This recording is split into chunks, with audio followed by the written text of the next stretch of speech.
Here's your money briefing for Friday, May 12th. I'm J.R. Whalen for the Wall Street Journal.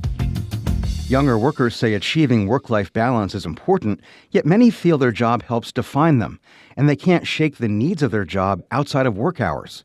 WSJ On the Clock columnist Callum Borchers looked into how millennials and Gen Z workers are dealing with this struggle, and he's here now.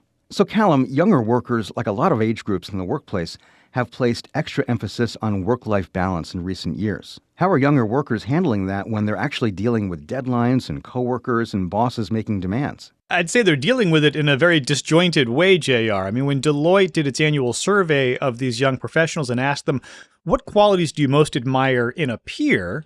Unsurprisingly, somebody who was able to maintain work-life balance or live life on their own terms ranked very highly. That was more impressive to young workers than somebody's salary or their job title or the house or car that they drove.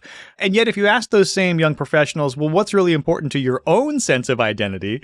Their job was much more highly rated than things like hobbies or exercise or fashion or listening to music. So there's this disconnect between what we admire in others and what we actually practice for ourselves.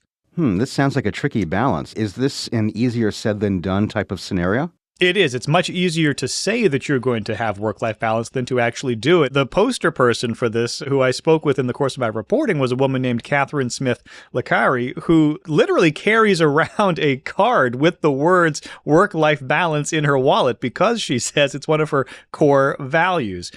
And yet she's working around the clock, she tells me. Now, she's an entrepreneur. She has a consultancy for small businesses, and she feels like she owes it to her clients and to her small team to really be on call at all times. So for her, actually, work-life balance is really more something she tries to protect for her team. She wants to be respectful of their time. But for herself, it's almost non-existent. And a lot of the conversation about work-life balance, especially among younger workers, is playing out on social media. Hashtag quiet quitting and so on.